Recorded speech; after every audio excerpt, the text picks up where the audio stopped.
Emma Carter knew she was making a mistake the moment she saw her reflection in the mirror before leaving. Not the kind of mistake you apologize for, but the kind that haunts you in the early morning hours when sleep won't come. Her hands trembled as she put on her silver earrings, the only ones she'd worn for the past 5 years, and for a moment she thought about staying home, about letting the year die alone, just like everything else had died. But she left. She left because loneliness was no longer company. It was a sentence. The apartment in Brooklyn's Park Slope vibrated with hip-hop music and laughter that didn't belong to her. Emma crossed the threshold holding a bottle of red wine like a shield, searching for Rachel, the only reason she'd agreed to come. Her college roommate, the only one who kept calling after everything fell apart. "You made it!" Rachel appeared through the crowd, hugging her with that enthusiasm that always made her feel more out of place. "I thought you'd bail." "I almost did." "Well, I'm glad you didn't. You need to get out of that apartment, Em. You've been back 3 weeks and you only leave to buy coffee." Emma forced a smile. 3 weeks back in New York City. 3 weeks avoiding the places where she'd been happy. 3 weeks pretending that coming back wasn't admitting defeat. "Come on, let me introduce you to everyone." Rachel pulled her toward the center of the room, where a group of people laughed around a table covered with bottles and snacks. The names blurred before she finished hearing them. Marcus, the marketing guy. Sophie, the designer. David, the engineer. It didn't matter. They all had that confidence of people who belong to a closed circle, who share private jokes and memories Emma would never have. "Emma's a photographer," Rachel announced, as if that was enough explanation for her existence. "Wedding photographer?" Sophie asked in that tone that made clear what she thought of wedding photographers. "I was," Emma replied, taking a long sip from her glass. "Now I'm exploring other options." A lie. She wasn't exploring anything. She was surviving. The conversation moved on without her. Emma became what she'd always been good at being: invisible. She moved toward the window, away from the noise, holding her glass as if she had something important to do there, watching the lights of Park Slope flicker in the night. She'd forgotten how much she loved this neighborhood. The tree-lined streets, the brownstone buildings that seemed to hold secrets on every stoop, the coffee shops where she used to spend hours editing photos when she still believed her talent mattered. Everything was the same. Everything except her. "Running away too?" The voice came from her left, deep, with a touch of amusement that wasn't mockery but complicity. Emma turned, and there she was. Olivia Brooks wasn't beautiful in the conventional way.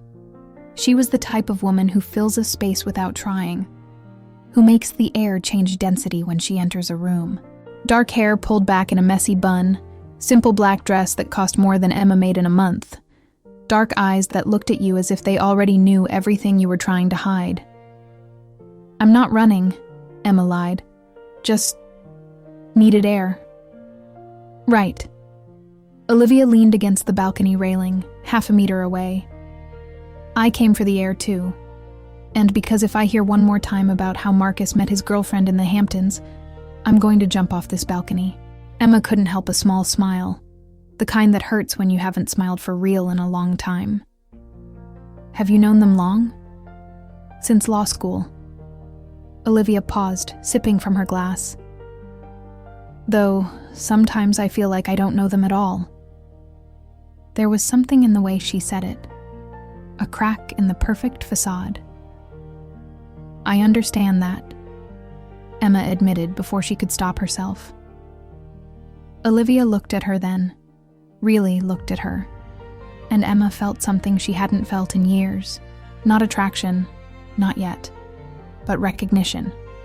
Like when two strangers meet in a foreign country and discover they speak the same language.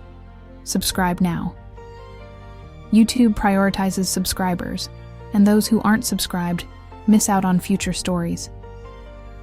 "Did you come with someone?" Olivia asked. With Rachel. We were roommates at NYU, years ago. And now? Now. Emma exhaled. Now I'm trying to remember why I agreed to come to a party where I don't know anyone. Because spending New Year's Eve alone is depressing, Olivia said with that brutal frankness that disarms you. And because we all have that friend who insists on saving us from ourselves. Conversations flowed between them like water finding its course. Olivia talked about her job without passion, about her family pressuring her, about her apartment that was more showroom than home. Emma shared small pieces of her life in Portland, omitting the parts that hurt too much. But there was something in the way they looked at each other, as if both knew they were dancing around the truth. "Can I ask you something?" Olivia said, when the clock showed 11. "Why did you agree to come tonight?" "The truth." Emma considered lying, but something in Olivia's eyes asked for honesty. "Because I was afraid of spending another night alone thinking about all the ways my life went wrong." Olivia nodded slowly. "I came because I'm afraid that if I spend another night alone, I'll finally have to admit I'm not happy. And if I admit it, I'll have to do something about it." "Why is that so terrifying?" "Because changing means accepting that all these years were a lie. That I built a perfect life to impress people I don't even care about." Emma felt something open in her chest. A crack where light could enter. "I built an entire life around being someone I never was," she confessed. "And when I finally tried to be honest, I lost everything." "Everything?" "My job, my friends, my..." Emma stopped, feeling tears threaten. "The person I loved." Olivia said nothing for a moment. She just looked at her with those eyes that seemed to understand everything without needing explanations. "Was it a woman?" she asked softly. The world stopped. Emma could hear her heart pounding against her ribs, could feel cold sweat on her palms, could see all the times she'd denied, all the times she'd hidden, all the times she'd pretended to be someone safer. But here, on this balcony, with this stranger who somehow didn't feel like a stranger, the truth came out as a whisper. "Yes." Olivia exhaled, and there was something of relief in that sound. "Me too," she said. "Well, my ex wasn't him. It was her, Sarah. Not your Rachel, another one. And my parents never knew. My friends never knew. Nobody knew except her and me. And when it ended..." Olivia ran a hand through her hair. "When it ended, it was like it never existed."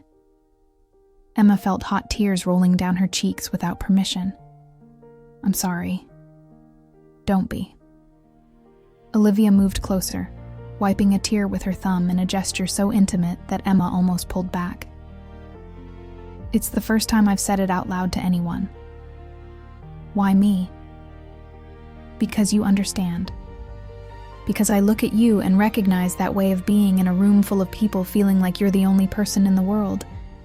Because..." Olivia stopped, her hand still near Emma's face. "Because something about you makes me want to be honest." The distance between them was minimal now. Emma could count Olivia's eyelashes, could see the small lines around her eyes, could feel her breath mixing with hers. "Olivia." "Tell me I'm crazy," Olivia whispered. "Tell me I'm imagining this." You're not imagining anything." And then Olivia kissed her. It wasn't dramatic. It wasn't like in the movies. It was soft, almost shy, like a question instead of a statement. Warm lips against lips that had forgotten how to respond. Emma froze for a second, before allowing herself to reciprocate, before allowing herself to feel something other than pain or fear.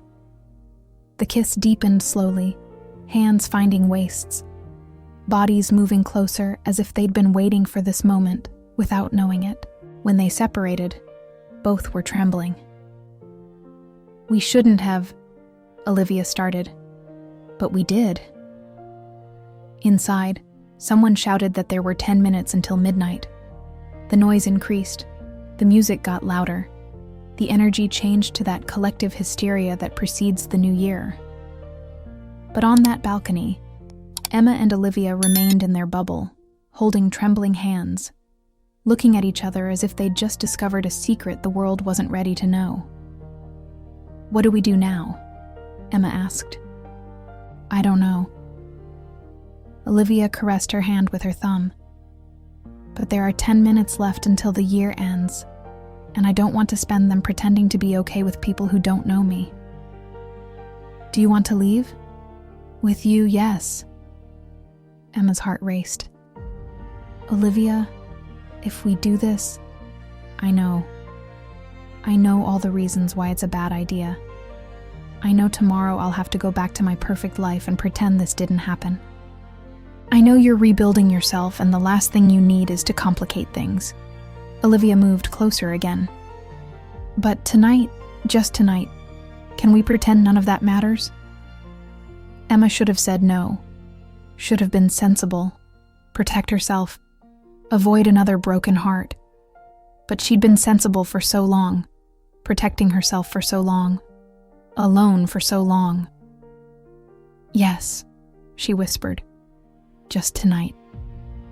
Emma's apartment smelled of recently opened boxes and stored dreams. Olivia entered cautiously, as if crossing a sacred threshold, looking at the bare walls and scattered furniture that hadn't yet found their place. Emma's hands trembled as she poured wine. She could feel Olivia's eyes on her, studying her, and suddenly everything seemed too real. "Emma." Olivia's voice was soft. "If you want me to leave, just say so." "No." Emma turned, holding the glasses. "I don't want you to leave, I don't know how to do this." "Me neither." Olivia sat on the couch, curling into the corner. "Sarah, my ex, was my only real relationship. And when it ended, I swore I'd never risk myself like that again. That I'd never love someone I had to keep secret again." And Emma, who had kept silent for so long, began to talk. She told her about Jessica, the brilliant painter, the engagement, the 2 years being the secret, the escape, the lover, the wedding that finally broke her. "I saw myself in the mirror one day, photographing another wedding, watching another happy couple, and I realized I'd never have that. That as long as I stayed with Jessica, I'd be condemning myself to always be the other woman, the one who doesn't exist in family photos, the one who isn't named." Olivia moved then, taking Emma's hand. "Is that why you left for Portland?" "I had to leave. If I stayed, I would have gone back to her. I know it." Olivia moved closer. "I'm tired too, of pretending, of living a life that looks perfect from the outside but feels empty inside, of sleeping with men who don't move me at all just to prove to myself I can be normal." "Do you ever think about what it would be like?" Emma asked. "If you could be yourself without fear?" "All the time." Her voice was barely a whisper. "I think about what it would be like to walk down the street holding someone's hand without looking over my shoulder, to introduce someone as my girlfriend instead of my friend." The air between them changed. It became denser, more charged. Outside, fireworks began to explode. But inside, in that small apartment in Park Slope, time had stopped. "Emma, don't think." Olivia moved closer. "Just for tonight, don't think about tomorrow." And then she kissed her again. But this time it wasn't shy or hesitant. It was hungry, desperate, as if both had been holding this in for too long. It wasn't perfect. It wasn't like in the movies. It was clumsy at times, tender at others, desperate and slow and urgent all at once. It was two women who had been hiding their whole lives, finally finding each other in the darkness. If this doesn't deserve a like, I don't know what does. When the fireworks exploded outside, marking the change of year, Olivia was curled against Emma, both naked under a blanket, listening to the city's celebratory chaos. "Happy New Year," Emma murmured, kissing Olivia's hair. "Happy New Year." Olivia pressed closer. "Can I stay?" "Stay, as long as you want." Olivia turned to look at her, caressing her cheek. "What if I want to stay forever?" "Don't say that." "Why not?" "Because tomorrow you'll go back to your life, to your job, to pretending, and I can't be a secret again. I can't." Olivia closed her eyes. I know, and I hate it, but I don't know how to change who I am." "Then this is all we have, tonight." They stayed like that, embracing while the city celebrated outside, aware that each passing minute brought them closer to the end. Emma memorized the shape of Olivia's body against hers, the rhythm of her breathing, the weight of her head on her chest. A memory. One night. A moment of honesty in a life of lies. But as they lay there, neither realized that some encounters change everything. That some nights divide your life into before and after, and that sometimes, dawn doesn't bring the ending you fear. It brings something much more terrifying. It brings possibility. The morning light entered cruelly through the window. Emma woke first, with Olivia still sleeping in her arms. For a moment, she allowed herself to believe this was normal. But then Olivia moved, opening her eyes slowly, and Emma saw the exact moment when panic settled in her gaze. "Good morning."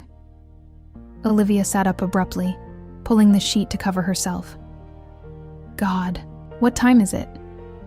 "Almost 8. I have to go." And she left, leaving only a forgotten silver earring and the weight of something that could have been but was fading with the daylight. The following days were a blur. Emma wandered through Park Slope like a ghost. She avoided the Upper West Side. She avoided the coffee shops. She became an expert at disappearing in her own city. But 3 weeks later, when she finally dared to go out for coffee in Williamsburg, she saw her. Olivia was sitting at a table by the window, with a man in a suit. Perfect makeup, navy blue blazer, hair pulled back in a professional bun. She looked exactly like what she was, a successful, confident, heterosexual woman. She looked like a lie. Their eyes met through the glass. Emma saw something break in Olivia's eyes, but she turned and left, walking fast, trying to put distance. Olivia laughing with a man. Olivia pretending. Olivia being exactly who she said she'd be. "Emma, wait!" Olivia was running toward her, heels hitting the sidewalk, breathless. "Please let me explain." "There's nothing to explain. You're living your life, like you said you would." "He's my boss. It's just a work meeting." "You don't owe me explanations." "I haven't stopped thinking about you. Not a single day. But it's not enough, is it?" Emma felt tears threaten. "Thinking about me isn't enough for you to be honest about who you are. I'm asking you for exactly what it cost me. My job, my friends, my family. I'm asking you to choose being happy over being accepted. What if I can't?" Emma nodded slowly. "Then I can't see you again. I can't be your secret, Olivia. Not again." She walked away, and this time Olivia didn't follow. Days became weeks. January slid into February with that particular melancholy of New York City in winter. Emma started taking small freelance jobs. It wasn't what she wanted, but it gave her a reason to get out of bed. February brought an unexpected contract. A small gallery in Chelsea was looking for a photographer to document exhibitions. The pay was minimal, but it was art. It was what Emma had wanted to do. She accepted. The first exhibition was by an emerging artist who painted women, only women, in all forms, colors, states. Women loving, women alone, women broken, women whole. They're beautiful, aren't they?" Emma turned, and there she was. Olivia. But not the Olivia from the coffee shop with her boss. This Olivia wore jeans and a denim jacket, hair loose, no makeup. This Olivia looked young, vulnerable, real. "What are you doing here?" "I come every Sunday. It's the only place where I can be honest, even if just by looking. If any part of this story feels like your life, the hype button helps keep it from staying silent." Olivia stopped in front of a particular painting. Two women, their silhouettes intertwined, bathed in golden light. "This is my favorite. I've looked at it every Sunday for a month, trying to memorize it." "Why?" "Because it reminds me it's possible, that someone, somewhere, loves like this, without hiding." "Olivia, I quit." The words hung suspended between them. "What?" "My job, 2 days ago." Olivia laughed, half hysteria, half relief. "My boss, the one you saw that day at the coffee shop, was offering me a promotion, junior partner, everything I'd worked for 10 years, and I said no." "Why?" "Because I realized I was climbing a mountain I didn't want to climb. That every achievement took me further from who I really am." Olivia ran a hand through her hair. "And because I couldn't stop thinking about what you said, about choosing to be happy over being accepted. You don't have to change your life for me. I didn't do it for you." Olivia moved closer. "I did it for me, because I realized I was dying. Maybe not physically, but everything that made me who I am was disappearing." "And your parents?" "I told them." Olivia closed her eyes. "I told them everything. About Sarah, about you, about who I really am." Emma's heart stopped. "What did they say?" "My dad won't talk to me. My mom..." Olivia opened her eyes and they were red. "My mom cried. Said she'd failed as a mother. Asked where she went wrong." "Olivia, I'm so sorry." "Don't be." Olivia took her hand, and this time Emma didn't pull away. "Because after the crying, after the yelling, after everything, I could finally breathe. For the first time in 32 years, I could breathe. And now what? Now I don't know.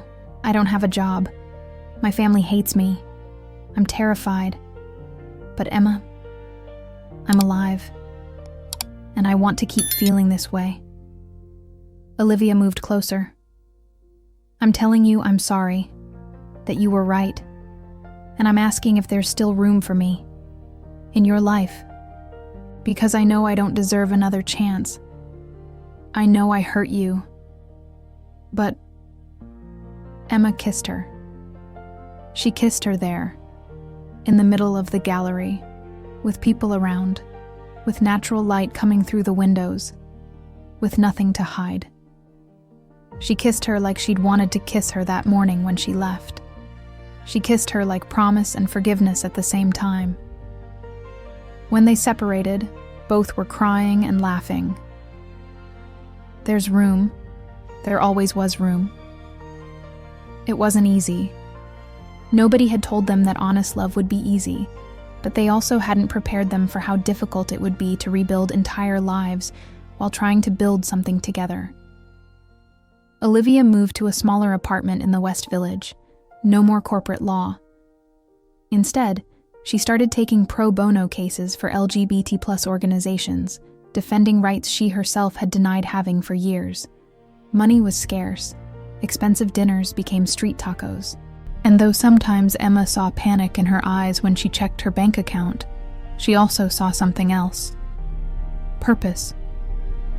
Emma accompanied her every step. They shared coffee in the mornings. They sent each other messages during the day. And at night, they found each other. They cooked together, clumsy and laughing when they burned the rice. They made love slowly, learning each other's bodies like sacred territories. But reality also caught up with them. One night, 3 months after Olivia confessed everything to her parents, Her mother called. The conversation was tense, painful. When Olivia finally hung up, she looked exhausted. How was it? She wants to meet you. What? She said if I'm going to break her heart with this, at least she should meet the person I'm doing it for. Meeting Olivia's mother was one of the most uncomfortable experiences of Emma's life. Mrs. Brooks arrived at the cafe in Midtown with a formal dress and pearls, looking at Emma as if she were a bug that needed studying. So, you're Emma? Yes, ma'am. Olivia says you're a photographer. Yes, I mainly work with galleries now, documenting exhibitions. Olivia's mother took a sip of her tea, thoughtful. And your parents? What do they think of this? Emma felt Olivia tense beside her. My mother died when I was young. My father, he knows who I am. He doesn't like it, but he knows. And you don't care about the disappointment you cause? The words fell like stones, but Emma forced herself to stay calm. I care. Of course I care. But I care more about being honest than being accepted for a lie. Mrs. Brooks looked at her for a long time. Olivia was my pride. Smart, successful, beautiful. She had the perfect future planned. Mom, Olivia started. Let me finish. Her mother raised a hand. She had the perfect future planned for the daughter I thought I had. But that daughter never really existed, did she? Olivia shook her head, tears in her eyes. No, Mom. Then I suppose I have to meet the daughter who does exist. Even if it scares me. Even if I don't understand. It wasn't acceptance. It wasn't an emotional embrace and instant forgiveness. But it was a beginning. Emma, for her part, also faced her own demons. Jessica appeared one afternoon at the gallery. She was still beautiful, but there was something tired in her gaze. You look good. Thanks. I heard you're with someone. Emma didn't ask how she'd found out. New York was big, but art circles were small. Yes. Is she real? Is it real this time? Emma felt anger bubbling. It was always real, Jessica. The problem was you never treated it as such. Jessica flinched. I know, and I'm sorry. Are you still married? Yes. Jessica looked at her hands where the ring shone. And unhappy. More unhappy every day. Then leave. It's not that easy. Yes, it is. The hard part is living a lie. Leaving the lie is easy. Painful, but easy. Jessica nodded slowly. I'm glad you're happy, Em. I really am. And she left, leaving Emma with a closure she didn't know she needed. That night, Emma arrived at Olivia's apartment and found her on the balcony. Jessica came to see me today. Olivia tensed slightly. What did she want? To apologize. To tell me she was wrong. It doesn't matter what she wanted. What matters is that I looked at her and felt nothing except gratitude. Gratitude? For not staying waiting for her, for leaving, for being at that New Year's party, for finding you. Olivia smiled. You know what day it is tomorrow? Wednesday? It's the anniversary, 6 months since we met. 6 months of being seen, 6 months of not hiding, 6 months of being who I really am. Has it been worth it? Losing everything else? Olivia kissed her, deep and slow. I didn't lose anything that mattered. I gained everything. July arrived with suffocating heat. Emma got her first solo exhibition. Nothing big, just a wall in a cooperative gallery in Brooklyn, but it was hers. Photographs of women. Real women. No filters, no manufactured poses. Women loving, working, existing in all their complexity. But when the opening night arrived, Emma found herself standing in front of her photographs, feeling every insecurity she'd tried to bury. Olivia appeared at her side, taking her hand without caring who was watching. "Breathe. You're brilliant tonight." "I'm terrified." "I know. But look at them. Each of these images is a piece of your soul. And it's beautiful." The gallery filled slowly, and to Emma's surprise, her father entered, uncomfortable in a pressed shirt he clearly didn't wear often. "Dad, I didn't know you'd come." They walked together among the photographs, in a silence that weighed tons. Her father stopped in front of a particular one. Two women in a kitchen, preparing food together, morning light bathing them, their hands brushing as they cut vegetables. "Is that you?" "Yes, and that's Olivia." Her father nodded slowly. "You look happy." "We are, Dad." He turned to look at her then, and Emma saw tears in his eyes. "I don't know how to do this, sweetheart. I don't know how to be the father you need now. I just need you to try. What if I don't do it right? Then we'll learn together." Her father squeezed her hand, and though he didn't say the words Emma wanted to hear, he didn't let go. It was enough. For now, it was enough. The exhibition was a modest success. She sold 3 photographs and received a commission. It wasn't fame or fortune, but it was work that meant something. But August brought its own storm. Olivia received a call from an important firm. They were offering her a position in their human rights division. Good salary, benefits, the opportunity to do the work she'd always wanted to do, but with real resources. It sounded perfect, except the firm was in San Francisco. San Francisco. Yes, it's a great opportunity. It is, and I don't want to take it. Why not? Because you're here. Your work is here. Your life is rebuilding here. Emma sat beside her, taking her hand. "My life is where you are." "Don't say that." "What do you want, Olivia, really?" "I want the job. I want to make a difference. But I want that with you. I don't want to choose." "Then don't choose. Let's go together." "Emma, you're barely building your career here. You can't." "I can photograph anywhere, but I can only love you." Olivia cried then, hugging her tight. "Are you sure? Really sure?" "I'm terrified, but I'm also sure, because for the first time in my life, I'm not running from something. I'm running towards something." The decision to move to San Francisco was terrifying and exciting in equal measure. They packed their lives in boxes, saying goodbye to Park Slope, to the coffee shops that had witnessed their story, to the city that had seen them find and lose and find each other again. The trip to San Francisco was long, filled with music and conversations and comfortable silences. "Are you scared?" "All the time. But it's different from the fear I used to have." "How?" "Before I was afraid of being seen. Now I'm afraid of losing you. And that fear means I have something worth protecting." The apartment they rented was small but bright, with windows facing the Golden Gate. It wasn't luxurious. It was something completely new. It was theirs. The first night, surrounded by unopened boxes, they sat on the floor with pizza and beer. What were we thinking? We left everything. Our city, our friends. We let ourselves be found.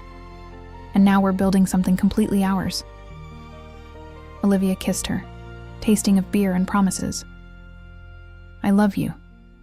You know that, right?" "I know. And I love you."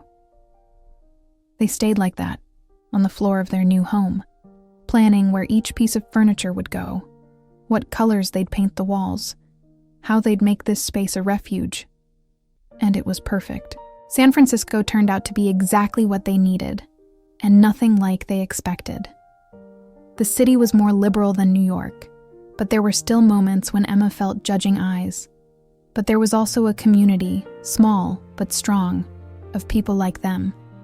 People building honest lives. Olivia immersed herself in her work with a passion Emma hadn't seen before. She defended discrimination cases, helped same-sex couples navigate adoptions, fought for rights she herself had taken years to claim for herself. She came home exhausted, but radiant. I helped 2 women adopt today. They'd been trying for 3 years, and today they finally received approval. That's incredible. They cried. Both cried so much I cried too. I'm proud of you. You know what they asked me? If someday we would want to adopt. Emma felt her breath stop. And what did you say? That I hadn't thought about it. That we were barely building our life together. But now that they said it, I can't stop thinking about it. Do you want children? I don't know. Do you? I never thought it would be an option for me. But now that I have this with you, I'm starting to think about all the things I thought I'd never have. We don't have to decide anything now. I know. But I like that we're thinking about futures. In plurals. The months passed in a blur of work, exploring their new city, and quiet nights building a life. Emma found work documenting for nonprofits, photographing stories of marginalized communities. It didn't pay as much as weddings, but every image felt like it mattered. November brought the first anniversary of that New Year's party. 1 year since 2 strangers met on a balcony and decided to be honest for one night. One night that became a life. Olivia planned something special. She blindfolded Emma and drove her somewhere outside the city. When she finally removed the blindfold, Emma found herself in an open field, with mountains as backdrop and a sky full of stars. What is this? A place where nobody knows us, where we can be completely ourselves. No stares, no judgments, just you and me. They lay looking at the stars, fingers intertwined, listening to the silence of nature. Do you remember what you said that night? On the balcony, when we barely knew each other. I said many things. You said you'd built an entire life around being someone you weren't, and that when you finally tried to be honest, you lost everything. Emma nodded, remembering the pain of those words. Do you regret taking the risk, even though it hurt? Never. Not a single day. Me neither. And I want to keep not regretting. I want to keep choosing you every day, in every possible way. Olivia, marry me. The world stopped. What? Olivia took out a small box from her pocket. Inside were 2 simple silver rings. I know we can't do it legally everywhere yet. I know my family probably won't come to a wedding. I know it'll be difficult and complicated and people will judge us. Olivia took her hand.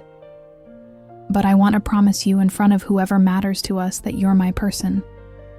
That what we have isn't temporary or hidden or less than. It's real. It's forever. Are you sure? Really sure? I've never been more sure of anything. I spent 32 years not knowing who I was. And then I met you. And suddenly everything made sense. You make sense to me, Emma Carter. Yes, I'll marry you. 1,000 times yes. Olivia put the ring on her, and though it was simple and didn't come with a big wedding or legal recognition, Emma had never felt more committed to anything in her life. They kissed under the stars, 2 women claiming a future the world wasn't always ready to give them, but that they would build anyway. December arrived with planning for a small ceremony. It wouldn't be legal, but it would be theirs. They'd invite the people who had supported their love, who had chosen to see them when it was easier to look away. The ceremony was small, in a private garden. There were fewer than 30 people, but each one was there because they chose to be, because they celebrated their love instead of tolerating it. Emma walked to the altar on her father's arm, who squeezed her hand so hard it hurt, but it was a good pain. A pain that said, "I'm here. I'm trying. I love you." Olivia was already waiting, beautiful in a black suit, tears running freely down her face. Her mother was in the front row, with a handkerchief in hand, not moving. There was no priest. Instead, Rachel, who had gotten ordained online specifically for this, led the ceremony with humor and emotion. "We're here today because two brave women decided their love mattered more than approval, and all of us decided their love mattered more than our own comforts. The vows were simple, but devastating. Emma, meeting you was like finding a piece of me I didn't know was missing. Loving you has been the easiest and hardest thing I've done. Easy because it's you. Hard because it means being brave every day. I promise to keep choosing bravery. I promise to keep choosing you. Olivia, you taught me that being seen isn't something to fear, that my love isn't something to hide. You taught me I deserve to be happy, to be loved, to be whole. I promise to see you every day. I promise to honor who you are. I promise to build with you a life that's ours, no matter how hard it gets." When they kissed, Olivia's mother stood up. For a horrible moment, Emma thought she was leaving. But instead, Mrs. Brooks applauded. Slowly at first, then harder, and one by one, everyone joined until the garden erupted in applause and celebration. Later, Olivia's mother approached Emma. "I don't understand this. I probably never will completely, but I see her happy, really happy, and I suppose that's what a mother should want. Thank you for staying. Thank you for loving her in a way I never knew how to, without conditions." When the sun began to set, Emma and Olivia snuck away to the edge of the garden where they could be alone. "We did it. We got married. We got married. Even if it's not legal. It's legal here." Olivia put Emma's hand over her heart. "And here is all that matters." They stayed there while the sky changed from orange to purple to indigo, listening to the music and laughter of their guests. Two women who had found each other when both were lost, who had chosen each other when the world told them to choose anything else, who had built a love that didn't need anyone's permission to exist. What are you thinking? I'm thinking about that night, the New Year's party, how I almost didn't go. I almost didn't go either. And now look at you. You're stuck with me forever. There's no other place I'd rather be, not even at a party full of strangers where I could pretend to be someone else. Because we don't have to pretend anymore. No, we don't have to pretend anymore.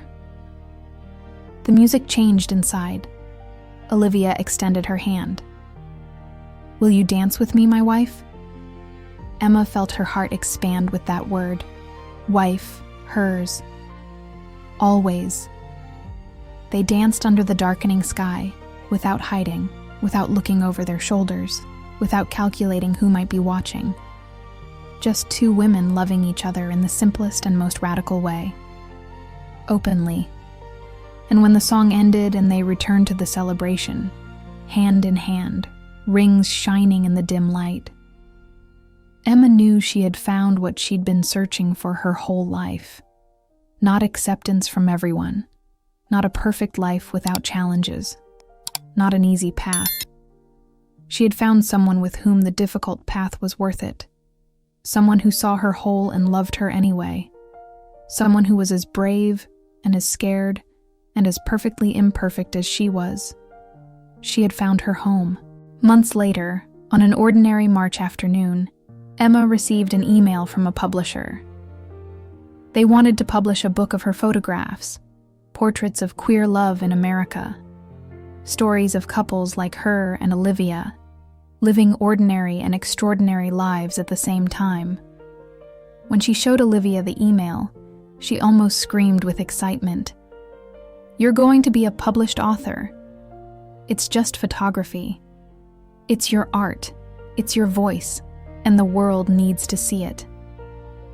The project took a year. Emma traveled across America, documenting couples in Portland, Austin, Chicago, and back to New York. Each story was different. Some families accepted, others rejected. Some couples were legally married in some states, others only had private promises. But in each photograph, Emma captured the same thing: genuine love, existing against all odds. Olivia accompanied her when she could. They became experts at finding LGBT-friendly hotels, at navigating cities that weren't always welcoming, at holding hands even when they felt stares. "Do you ever regret it?" Emma asked one night, after a particularly difficult day where someone had yelled slurs at them on the street. "Loving you? Never. That the world is cruel sometimes? Always. But that doesn't change the first thing." The book was published in December, just before their second anniversary. The launch was in New York, at the same gallery where Emma had had her first exhibition. The circle was closing. When Emma spoke about the book, she looked at Olivia in the crowd. "This book exists because someone taught me my story deserved to be told, that my love didn't have to live in the shadows, and I hope these photographs teach someone else the same thing." The first person to buy a book was Olivia's mother. "For my daughter, and her wife." It was the first time she used that word in public. That night, after everyone left, Emma and Olivia sat on the gallery floor, surrounded by copies of the book, exhausted and happy. 2 years. 2 years since that party. 2 years since you decided to be brave. We decided. Together. Emma opened a copy of the book, turning pages until she reached the last photograph. It was of them, taken with a timer in their San Francisco apartment. Olivia kissing Emma's forehead, both smiling, afternoon light bathing them in gold. Below the photo, Emma had written, "For Olivia, who taught me that being seen is being loved, and that being loved is enough." "When did you put that there?" "While you were sleeping. I wanted to surprise you." Mission accomplished. I love you so much that sometimes I don't know what to do with all of it. Love me more. You can always love me more. And she did. Every day. In big and small ways. On easy days when everything flowed, and on difficult days when the world reminded them their love wasn't welcome everywhere. 3 years after that New Year's party, Emma and Olivia sat in their San Francisco living room, filling out adoption papers. The process would be long and difficult, especially for a same-sex couple. But they'd learned that things worth having were rarely easy. "Are you sure about this?" "About you? Always. About this? Terrified. But yes, I want to build a family with you. I want some child to grow up knowing love comes in all forms, that families are created, not just inherited." Olivia signed, with trembling but determined hand. "We're going to be terrible and wonderful moms. The best terrible moms that ever existed." The life they built wasn't the one Emma had imagined as a child. It wasn't what Olivia's parents had planned. It wasn't what society told them they should want. It was better. Because it was true. Because it was chosen. Because every day was a conscious decision to keep being brave, to keep loving each other, to keep existing in a world that didn't always celebrate them, but couldn't erase them either. And at night, when they curled up together after long days of work and life and struggle, Emma sometimes thought about that version of herself, who almost didn't go to the party. The one who was willing to spend another night alone because it seemed safer than taking a risk. She was grateful that version had been brave for one night, because that night changed everything. Emma felt a flash in her memory, as if the universe was reminding her of something. She heard in her mind the first chords of that song they'd shared, the one they sometimes played on Sunday mornings, the one that sounded like promise and refuge at the same time.